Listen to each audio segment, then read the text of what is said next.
Bismillahirrahmanirrahim. Assalamualaikum warahmatullahi wabarakatuh. Innal hamdalillah nahmaduhu wa nasta'inuhu wa nastaghfiruh wa na'udzu billahi min shururi anfusina wa sayyiati a'malina. May yahdihillahu fala mudilla lahu wa may yudlilhu fala hadiyalah. Asyhadu an la ilaha illallah wahdahu la syarika lah. Asyhadu anna Muhammadan abduhu wa rasuluhu la nabiyya wa la rasula ba'dah. Allahumma salli ala Muhammad wa ala ali Muhammad kama sallaita ala Ibrahim wa ala ali Ibrahim wa barik ala Muhammad wa ala ali Muhammad kama barakta ala Ibrahim wa ala ali Ibrahim innaka Hamidum Majid. Qala Allah tabaraka wa ta'ala fi kitabihil karim, ya ayyuhalladzina amanu taqullaha haqqa tuqatih wa la tamutunna illa wa antum muslimun. Wa summa qala ya ayyuhan nasu taqu rabbakumul ladzi khalaqakum min nafsin wahidah wa khalaqa minha zawjaha wa bassa minhuma rijalan katsiran wa nisaa'a wattaqullaha alladzi tasaaluna bihi wal arham innallaha kana 'alaikum raqiba. Wa summa qala ya ayyuhalladzina amanu taqullaha wa qulu qawlan sadida yuslih lakum a'malakum wa yaghfir lakum dhunubakum wa may yuti'illaha wa rasulahu faqad faza fawzan 'azima. Fa inna asdaqal hadithi kitabullah wa anna khairal hadi hadi Muhammadin sallallahu alaihi wasallam wa syarrul umuri muhdatsatuha wa kullu muhdatsatin bid'ah wa kullu bid'atin dhalalah wa kullu dhalalatin finnar. Ma'asyiral muslimin, Bapak-bapak, Ibu-ibu rahimani wa rahimakumullah. Bersyukur kita kepada Allah Subhanahu wa taala atas segala nikmat dan karunia-Nya yang diberikannya kepada kita. Tanpa nikmat Allah Subhanahu wa taala maka kita tidak bisa berkumpul, melangkahkan kaki kita ke Masjid Amal Said Baitus Salam yang diridhoi Allah Subhanahu wa taala ini. Oleh karena itu, marilah kita tambah dan kita tingkatkan rasa syukur kita kepada Allah Subhanahu wa taala dengan memanfaatkan waktu dengan sebaik-baiknya.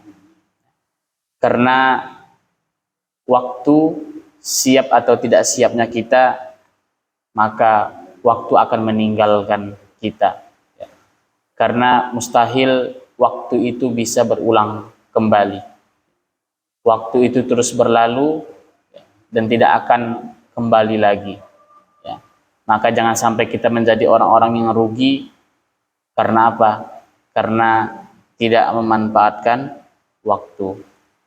Kalau kita diberi kesempatan untuk bertemu dengan Ramadan, maka kita manfaatkan waktu kita di bulan Ramadan ini betul-betul untuk beribadah kepada Allah Subhanahu wa taala. Baik salat tarawih, tahajud, atau baca Quran, kajian, puasa, dan mudah-mudahan ketika kita memaksimalkan waktu kita di bulan Ramadan ini, dan itu menjadi batu loncatan, membekas di hati kita ketika nanti kita berlalunya Ramadan, selesai Ramadan, itu amal-amalan yang kita kerjakan membekas dalam hati kita dan sudah menjadi kebiasaan. Salawat dan salam kita sajikan kepada junjungan alam Nabi besar Muhammad sallallahu alaihi wasallam yang telah menjelaskan kepada kita kalam Allah. Mudah-mudahan dengan berselawat kepada beliau kita mendapat pertolongannya nanti, mendapat syafaatnya di yaumil mahsyar kelak. Barang siapa yang berselawat kepadaku, kepada Nabi Muhammad SAW 10 kali di pagi hari dan 10 kali di petang hari, maka dia akan mendapatkan syafaat Nabi Muhammad SAW. Au kama qala. Begitulah sabda beliau. Baiklah Bapak-bapak, Ibu-ibu rahimani wa rahimakumullah. Kita lanjutkan pengajian kita, yaitu membahas kitab Riyadhus Shalihin masih pada bab yang pertama, yaitu bab berkenaan tentang ikhlas, ya, tentang niat, sampai kita di hadis yang ke-9, ya. Wa an Abi Musa Abdullah bin Qais al-Asy'ari radhiyallahu anhu qol, ya, dari Abu Musa, ya. Abu Musa sahabat Nabi Muhammad sallallahu alaihi wasallam, ya. Abu Musa al-Asy'ari, ya, biasanya beliau itu dikenal dengan Abu Musa al-Asy'ari. Nama asli Abu Musa al-Asy'ari, ya, Abu Musa al-Asy'ari itu adalah kunyah beliau, ya, kunyah, panggilan, ya. Maka nama asli beliau siapa? Abdullah bin Qais, ya, Abdullah bin Qais. Nama asli Abu Musa al-Asy'ari yaitu Abdullah bin Qais radhiyallahu anhu, ya. Beliau adalah sahabat Nabi, ya, yang pernah Nabi Muhammad SAW suruh beliau untuk membaca Al-Quran, ya, membaca Al-Quran. Nabi Muhammad SAW memerintahkan Abu Musa al-Asy'ari membaca Al-Quran. Lantas Abu Musa al-Asy'ari bertanya kepada Nabi Muhammad, wahai Rasulullah, ya, bagaimana mungkin aku akan membacakan Al-Quran itu kepadamu, sementara Al-Quran itu diturunkan kepadamu. Maka, ya, Abu Musa al-Asy'ari, ya, membacakan Al-Quran untuk Nabi Muhammad SAW, ya. Membacakan Al-Quran kepada Nabi Muhammad SAW, ya. Dan Abu Musa al-Asy'ari ini adalah sahabat yang terkenal, ya, yang dikenal dengan bagus suaranya, ya, bagus suaranya. Nabi Muhammad SAW menyebut beliau sebagai salah satu pewaris seruling Daud. Kenapa? Nabi yang paling bagus suaranya, yang paling merdu suaranya, ya, yaitu Daud alaihi salam, Nabi Daud. Ketika Nabi Daud, ya, membaca Zabur, ya, maka hewan-hewan, sungai berhenti mengalir. Kenapa? Karena merdunya suara Daud. Dan Abu Musa al-Asy'ari, Rasulullah menyebutnya sebagai salah satu pewaris, ya, seruling Daud. Nabi Muhammad SAW memerintahkan Abu Musa al-Asy'ari untuk membaca Al-Quran. Kenapa? Karena suaranya bagus, ya. Maka ketika seseorang itu pandai dalam membaca Al-Quran, ya, maka itu adalah sesuatu yang sangat baik, ya. Karena apa? Suara yang bagus itu adalah karunia dari Allah Subhanahu wa Ta'ala. Tapi bacaan yang baik, ya, itu bentuk usaha, ya. Maka kita dituntut untuk berusaha membaca Al-Quran dengan bacaan yang baik, sesuai dengan Nabi Muhammad SAW. Maka ada istilahnya yaitu sanad. Dan sanad ini, bapak-bapak ibu rahimani wa rahimakumullah, hanya ada dalam agama Islam. Itulah bentuk murninya ajaran agama Islam. Kenapa? Ada yang namanya sanad. Hadis ini ada sanadnya. Jadi hadis ini sampai ke kita bukan sembarang sampai. Tiba-tiba nyampe aja gitu ke kita. Tiba-tiba udah ada di buku. Enggak. Ada jalurnya, sanadnya. Sampai ke Nabi Muhammad SAW. Dari Abu Musa al-Asy'ari, kemudian dari ini, terus sampai Nabi Muhammad SAW. Itu namanya sanad. Apa gunanya sanad? Yaitu agar apa? Menjaga kemurnian, ya, ajaran Islam, ya. Bacaan Al-Quran itu ada sanadnya, ya, ada sanadnya. Jadi betul-betul bagaimana Jibril, ya, Allah Subhanahu wa Ta'ala memerintahkan Jibril menyampaikan wahyu kepada Nabi Muhammad, ya. Dan kita perlu tahu bahwa Nabi Muhammad itu tidak bisa baca tulis, tidak bisa baca tulis. Apa hikmahnya Nabi Muhammad SAW tidak bisa baca tulis? Agar apa? Kalau Nabi Muhammad SAW itu bisa membaca dan menulis, maka orang-orang musyrik pada zaman itu akan mengatakan bahwasanya Al-Quran ini adalah karangan Muhammad. Ya. Karangan Muhammad, tidak akan percaya.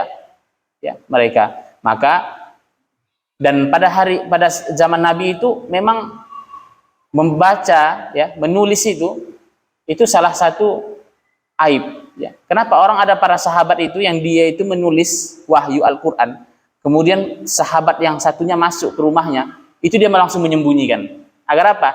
Karena orang yang menulis di zaman itu menunjukkan lemahnya akal. Nah, maka Nabi Muhammad SAW adalah orang paling cerdas. Jibril membacakan kepada Nabi Muhammad SAW dan Nabi Muhammad menerima dengan mendengarnya, dan kemudian itu dibacakan Nabi Muhammad SAW, disampaikan kepada para sahabat. Tidak berkurang satu huruf pun, satu harokat pun, ya. Pengucapannya seperti apa, panjang pendeknya seperti apa, tidak berkurang. Maka sampai hari ini adakah bacaan seperti itu? Ada. Yang namanya bacaan bersanad. Ya, baca Al-Quran bersanad. Ya, kalau baca-bacaan macam kita ini, ya jauh dari sanad, ya. Jauh dari sanad. Sedangkan huruf aja masih, kalau berkata orang Medan, beselema, ya. Huruf itu masih beselema, apa namanya? Enggak beraturan, ya. Amburadul, berantakan, ya. Ada di Indonesia, bahkan kalau memang ada, ya, anak-anak jenengan yang ingin ambil sanad ada, ya. Ustadz saya itu mengambil sanad di Subang, ya, Jawa Barat. Sana Subang ada syekh yang memang bagus. Beliau itu syekh yang, kenapa sanad itu berbeda-beda, ya. Ada sanad yang syadid, ya, yang berat, yang ringan, ada yang pertengahan, ya. Yang bagus mana? Yang syadid, yang keras. Kenapa? Bisa jadi mengambil sanad Al-Fatihah itu sampai berbulan-bulan agar bacaan itu mendapat ijazah sesuai dengan bacaan Nabi Muhammad SAW, itu sampai berbulan-bulan. Cuman Al-Fatihah. Bagaimana dengan satu Quran? Ya, ada istilahnya sanad. Abu Musa Al-Asy'ari, ya, itu disuruh Nabi Muhammad SAW baca Al-Quran.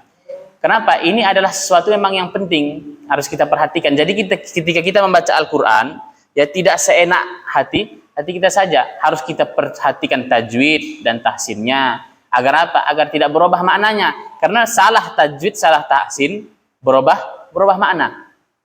Ya.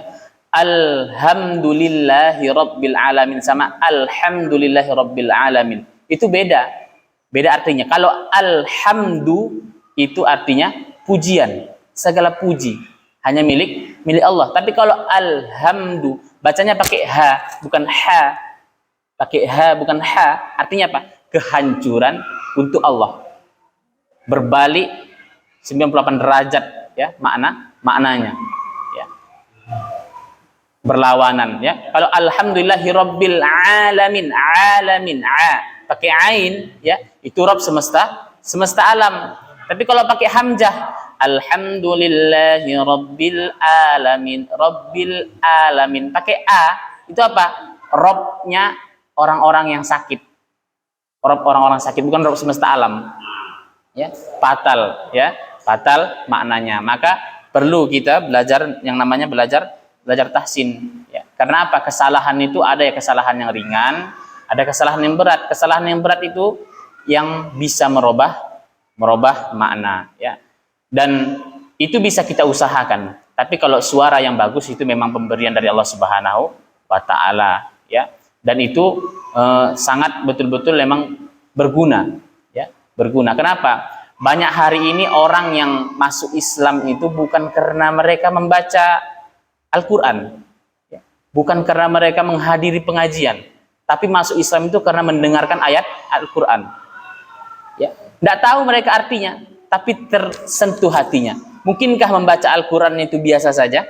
Alhamdulillahirabbil alamin, arrahmanirrahim. Lantas orang kafir yang mendengar langsung masuk Islam karena kagum takjub, ya. Tidak, pastilah yang bagus, dengan irama yang bagus, kemudian dia sedih, ya, luluh hatinya, jadi masuk Islam, ya. Jadi penting. Tapi di sisi lain, ya, orang yang memiliki, ya, tajwid yang bagus, suara yang bagus, itu ujiannya sangat berat. Kenapa? Karena dia rawan terkena penyakit yang namanya sum'ah. Pingin didengar agar dipuji-puji orang. Kalau tahsinnya bagus, suaranya bagus. Pernahkah kita membaca hadis bahwasanya orang yang pertama kali masuk neraka itu bukan orang yang mencuri bukan orang yang berzina, tapi orang apa? Seorang qori, menghafal Al-Quran, bacaannya bagus, dan dia mengajarkan ilmu Al-Quran. Tapi tujuannya apa?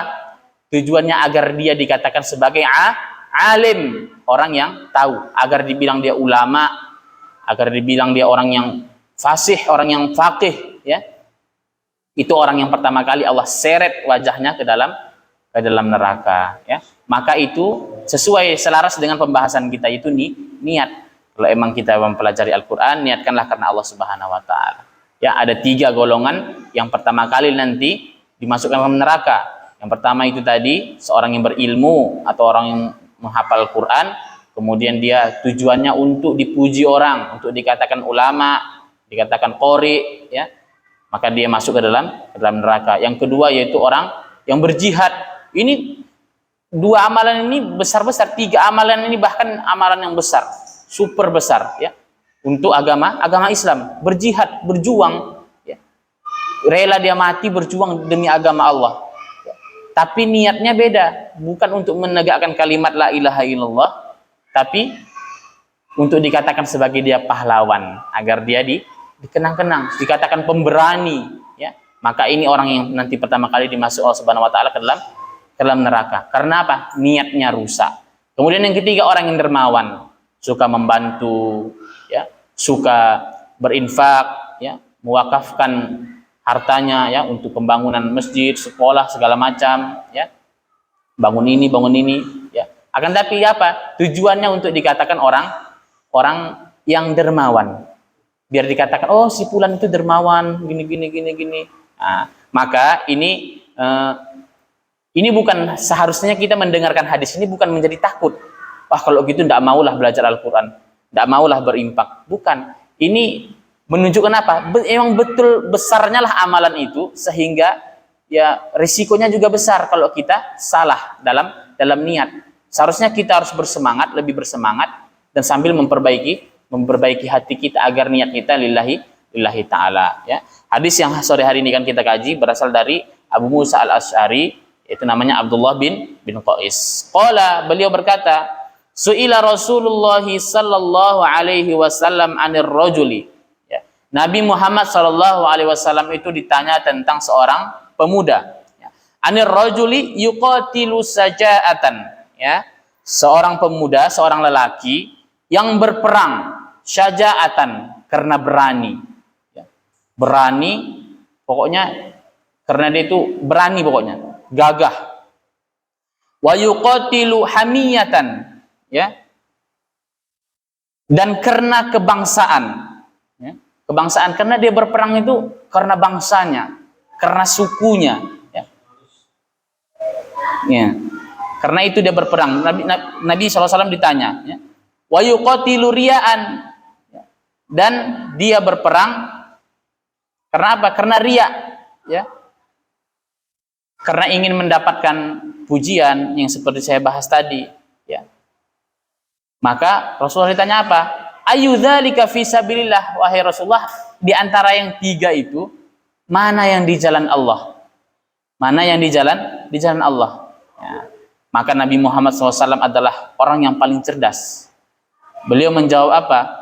Ndak ketiganya, ya. Ndak ketiganya, tapi ndak beliau jelaskan satu-satu. Oh, begini. Ndak. Itulah bentuk cerdasnya Nabi Muhammad SAW. Kenapa? Rasul itu dianugerahi jawami'ul kalim. Jawami'ul kalim. Ada yang Rasul punya, dan itu tidak dimiliki oleh nabi-nabi selain beliau, ya. Salah satunya itu jawami'ul kalim. Apalagi bumi itu suci untuk beribadah. Jadi kita sholat di tanah itu sah, selama tanahnya itu bersih dari kotoran. Zaman Nabi dahulu tidak boleh. Bumi itu haram untuk beribadah. Harus seperti masjid, ya. Zaman Nabi Muhammad itu dihalalkan. Itu kekhususan Nabi Muhammad SAW. Ghanimah itu halal untuk Nabi Muhammad. Nabi sebelum Nabi Muhammad haram. Perang, dapat tank, dapat helikopter, dapat apa, haram, tidak boleh diambil. Tapi untuk Nabi Muhammad halal, diboleh-bolehkan Allah Subhanahu wa taala, kekhususan. Jawami'ul kalim, sabda beliau itu, perkataan beliau itu pendek tapi mengandung makna yang dalam, ya.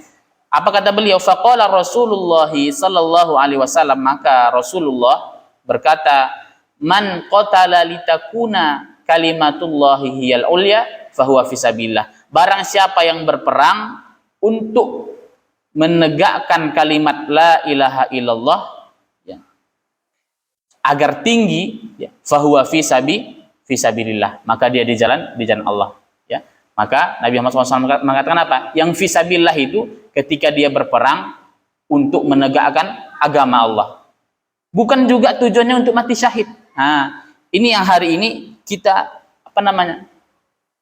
banyak orang yang salah memahaminya. Bahkan bukan hanya sekedar seperti kita orang yang biasa, bahkan orang-orang yang besar ada juga yang salah memahaminya. Sehingga apa? Ya, ada yang namanya itu ya terjadi pengeboman gereja, ya, pengeboman kantor polisi. Itu memaknai apa? Ingin mati syahid. Memaknai ingin mati syahid. Padahal sudah salah tujuannya. Justru bahkan dia melakukan itu menjadi memburukkan citra Islam. Memburukkan citra Islam. Bahkan sampai kita berperang aja tujuannya untuk mati aja tidak boleh. Ya. Untuk mati aja tidak boleh. Untuk mati tidak boleh. Itu apa? Menegakkan kalimat la ilallah. Kalau memang nanti mati berarti mati syahid. Kenapa? Mati syahid itu memang janji Allah bagi orang yang mati syahid itu luar biasa. Kalau kita mati biasa, kita melewati yang namanya alam kubur, ya, alam barzakh, nanti padang mahsyar, melewati sirat, melewati mizan, melewati hisab. Tapi kalau orang yang mati syahid, terus langsung masuk surga. Tidak melewati itu semua. Ya. Maka enak. Makanya orang itu biasanya memang diiming-imingin dengan mati syahid. Ya, mati syahid. Tapi memang betul, mati syahid itu Allah janjikan memang betul-betul kemuliaan yang luar biasa di hari kiamat. Maka ya, yang tiga itu tadi berperang karena berani, ya. Dia berperang itu karena memang dia kuat, ya enak aja perang, ikut aja. Perang. Kemudian berperang karena suku, ya. Karena kebangsaan, apalagi dan segala macamnya, dan berperang karena riya, ya. Maka itu tidak fisabilillah, ya. Maka yang fisabilillah itu apa? Berperang untuk menegakkan kalimat la ilaha illallah, ya. Dan itu semua yaitu diperlukan yang namanya niat, ya. Niat Bapak Ibu rahimani wa rahimakumullah, niat yang ikhlas. Maka inilah hadis, ya, berasal dari Abu Musa al-Asy'ari, ya. Maka ketika kita ingin melakukan sesuatu haruslah kita dasari dengan yang namanya niat yang baik, ya. Dan ini salah satunya berperang, ya. Di hadis ini jelaskan berperang. Kenapa? Berperang itu memang amalan yang paling mulia, ya. Bahkan jasad, ya, orang yang mati syahid Allah haramkan bumi untuk memakannya. Loh, jasad para sahabat Nabi aja sampai sekarang masih ada yang mengalir darahnya. Pernah hari itu waktu saya masih santri MTS kan, dilihatin Ustadz video. Lupa sahabat siapa. Itu ketika ada penggalian kubur, ada pembangunan di sana di Madinah, ya, di Makkah. Kemudian salah satu kubur itu mau dipindahkan. Kemudian apa? Jasadnya masih utuh, darahnya masih mengalir. Yaitu asli, emang ada videonya. Dan dulu pernah Makkah itu banjir. Kemudian apa? Ada salah satu kuburan yang dia itu keluar mayatnya, ya. Itu salah seorang itu menemukan yang namanya telinga, ya. Kemudian telinga itu adalah ternyata milik Hamzah bin Abdul Muthalib, ya. Mananya apa? Jasad syuhada itu tidak dimakan bumi, ya.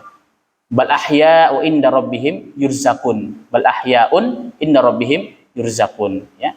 Bahkan bahwa akan tapi mereka itu hidup ahya inda rabbihim, di sisi Rabb mereka, yurzaqun, mereka selalu diberi rezeki. Loh, orang yang mati syahid itu ketika dalam kubur kukunya masih tumbuh, rambutnya masih tumbuh. Mereka itu tidak mati tapi hidup, ya. Maka ini menjadi motivasi bagi kita. Sekarang tidak ada saatnya kita berperang, ya. Cuman nanti pasti ada masanya Ketika memang Islam itu terancam, ya, maka kita harus angkat senjata. Ya. Bagaimana dengan ulama-ulama kita terdahulu, ya, para santri, ya, itu mereka berperang untuk melawan penjajah. Mungkin sekian hadis yang bisa saya jelaskan pada sore hari ini. Kurang lebihnya saya mohon maaf. Wabillahi taufiq wal hidayah. Assalamualaikum warahmatullahi wabarakatuh.